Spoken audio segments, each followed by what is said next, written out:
nosso ritmo, tô gostando do nosso livrinho aqui, tá super legal. E esse ritmo de ser, né, capítulos pequenos, curtos, né, e sobre insights, que dá pra gente falar também, dá pra gente comentar. O objetivo aqui é ser uma leitura comentada, né, é que vocês me ouçam também um pouquinho, a gente troque também um pouquinho os insights, referências e muito mais. Então esse estilo tá sendo muito legal. A gente tá na página 40 aqui, continuando. Acho que esse é o nosso quinto vídeo, se eu não me engano, ou mais um pouco, não sei, já tô perdendo a conta no início. Se você ainda não curtiu, ainda não nos segue, não se inscreveu ainda no canal, no nosso Instagram, no nosso WhatsApp, tá de graça pra você. Se você quer aprender, você tem como. Então é isso, siga. E se você quer ir além, você já sabe que você tem o e-book Leitor Supremo e um curso de mesmo nome na Hotmart. Esse e-book tá na Amazon, baratinho para você, e na Hotmart, o nosso curso que fala sobre todos os temas, fazer uma ótima curadoria, anotações inteligentes, né? Você fazer uma retenção do conhecimento, colocar em prática referências, listas e muito mais. O curso é um pouquinho diferente. Ele tem um módulo que, além de falar desses temas, ele traz também como a inteligência artificial pode te ajudar nesse sentido. E lá a gente dá várias dicas, prompts, como é que você resume livro com inteligência artificial, quais os aplicativos que você usa e muito mais aí para você ter a inteligência artificial como seu assistente de leitura e retenção e conhecimento daquilo que você leu aqui. Mas, sem mais delongas, vamos continuar. A natureza como professora. De todas as grandes obras que podemos experimentar, a natureza é a mais absoluta e duradoura. Podemos testemunhar a sua mudança ao longo das estações. Podemos vê-las nas montanhas, nos oceanos, nos desertos, nas florestas. Podemos observar as variações da lua a cada noite e a relação entre a lua e as estrelas. Nunca faltam fascínio e inspiração ao ar livre. Se dedicássemos a vida a somente notar as mudanças naturais de luz e sombra, com o passar das horas descobriríamos constantemente algo novo. Não é preciso entender a natureza para apreciá-la. Isso é válido para todas as coisas. Basta ter consciência nos momentos em que ficamos sem fôlego diante de algo de grande beleza. Pode ser ao testemunhar a formação de pássaros numa única linha que serpenteia pelo céu crepuscular, semi-iluminado, ou ao parar maravilhado ao pé de uma sequoia gigante de milhares de anos. Há muita sabedoria na natureza que, quando notamos, há um despertar de possibilidades dentro de nós. É pela comunhão com a natureza que nos aproximamos de nossa própria natureza. Quando escolhe cores com base na escala Pantone, você se limita a um determinado número de opções. Se vai para a natureza, a paleta é infinita. Cada rocha tem tanta variação de cor que nunca encontraríamos a lata de tinta que imita aquela tonalidade exata. Isso é verdade.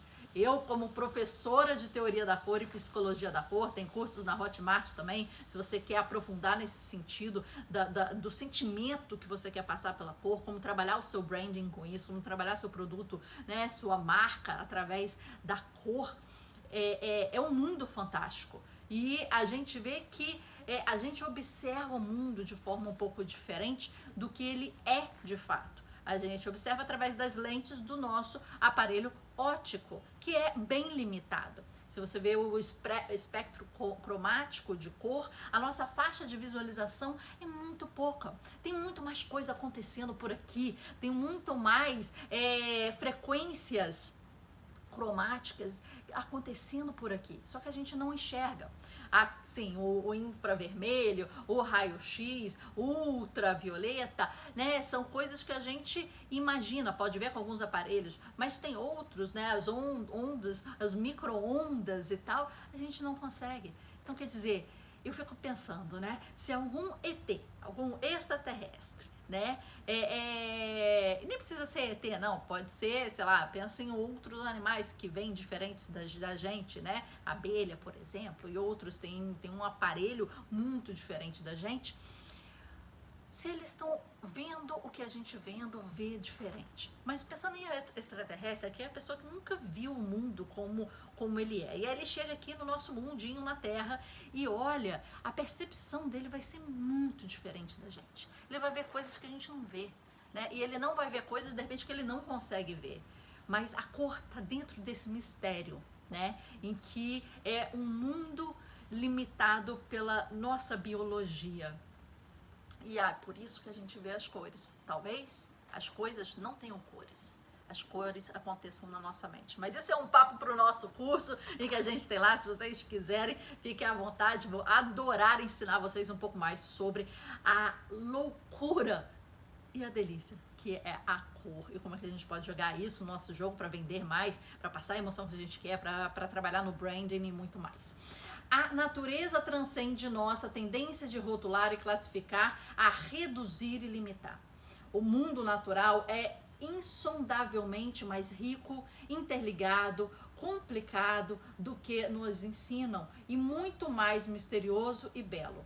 Aprofundar a conexão com a natureza servirá ao nosso espírito, e o que serve ao nosso espírito serve invariavelmente à produção artística. Quanto mais perto chegarmos ao mundo natural, mais cedo começaremos a notar que não estamos separados dele e que, ao criarmos, não apenas exprimimos nossa individualidade, que é única, como estabelecemos uma conexão perfeita com uma unicidade infinita. Então aí ele está fazendo uma comparação aí entre a criação e a beleza do mundo e o que podemos criar como artistas, por exemplo, estabelecendo essa conexão perfeita com essa unicidade. Há uma razão para nos sentirmos atraídos a fitar o oceano, a olhar, né, o oceano. Dizem que o oceano oferece um reflexo mais íntimo de quem somos do que qualquer espelho.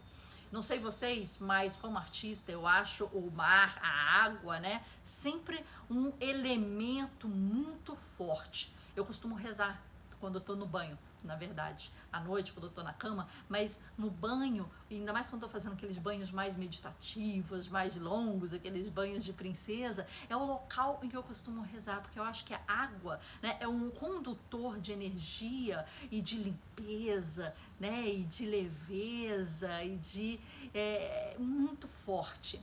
E esse ano, na virada do ano, eu gosto de fazer isso sempre, né?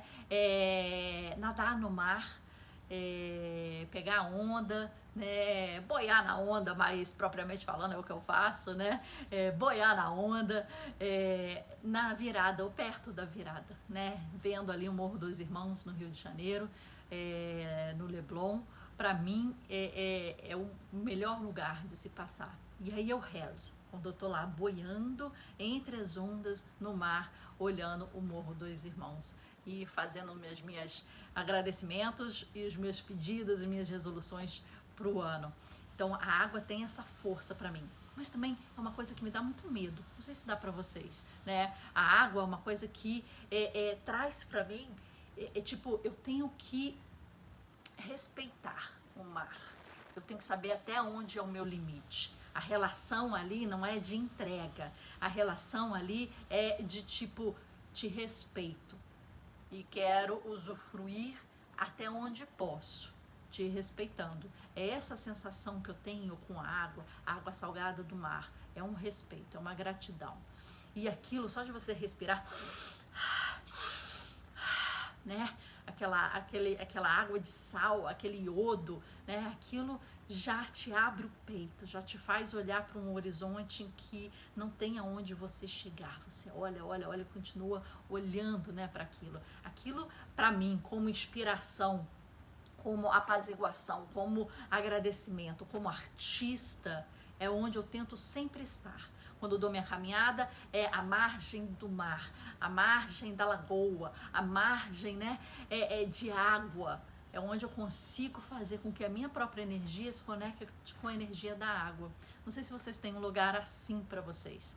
E é muito importante ter um local de onde você possa espairecer, tirar energia e que tenha esse significado. Não precisa ser água. Para você pode ser qualquer coisa, né? Assim, não precisa ser a água em si, pode ser a grama, a terra, mas uma sugestão minha para você é que seja alguma coisa ligada à natureza, ligada a estar do lado de fora, né? Ter um contato com o mundo, porque hoje em dia a gente vive muito aqui, muito dentro, muito no computador, nas telas. Então que seja comer uma fruta do pé, colocar o pé na terra, ir numa cachoeira, fazer algum esporte ao ar livre, coisa nesse sentido. Minha sugestão, né? Vamos ler mais um só. Nada é estático, página 43. O mundo está sempre mudando. Você pode se dedicar à mesma prática da consciência 5 dias seguidos no mesmo lugar e a cada vez ter uma experiência única. Sons e cheiros diferentes estarão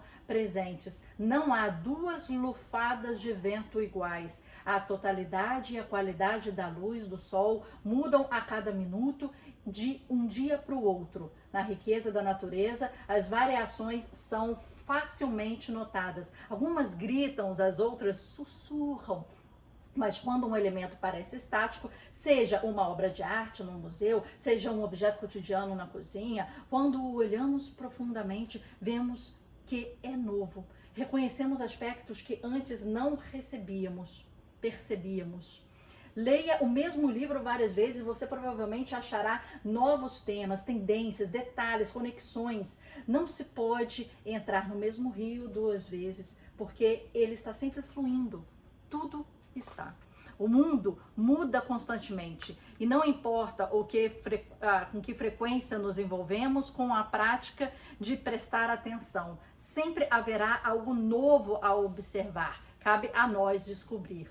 Do mesmo modo, estamos sempre mudando, crescendo, evoluindo, aprendendo e esquecemos coisas. Passamos por estados de espíritos, por pensamentos, processos inconsistentes diferentes. As células do corpo morrem e regeneram. Ninguém é a mesma pessoa o dia inteiro. Mesmo que o mundo externo permanece estático, as informações que absorvemos ainda estariam mudando.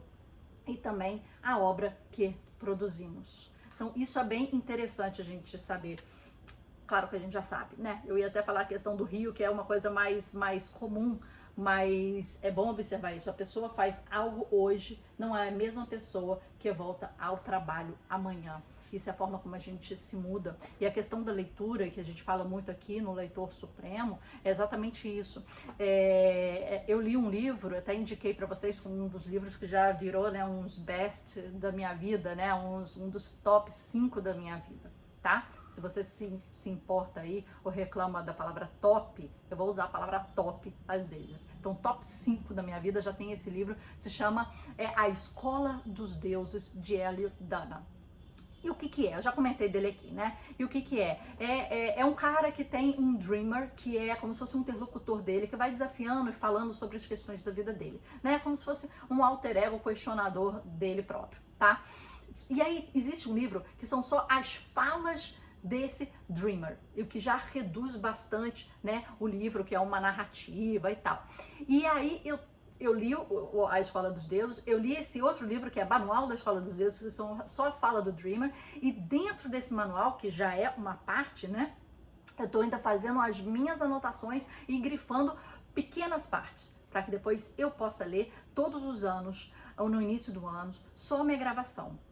Meus grifos, né? Então, quer dizer, eu fui de um livro, que tem um outro livro que tirou parte desse livro, e da parte desse livro eu tirei só alguns grifos e anotações, e dali eu vou ler aquilo, mas a cada ano eu quero reduzir aquilo, mas isso me faz ter mais atenção a detalhes, e quando eu li, e eu reli o manual, e depois as minhas anotações, eu vejo coisas que eu não tinha percebido, eu vejo insights que cara, tava aqui na minha frente, eu li isso aqui, mas não atinei, não deu aquela, não deu isso.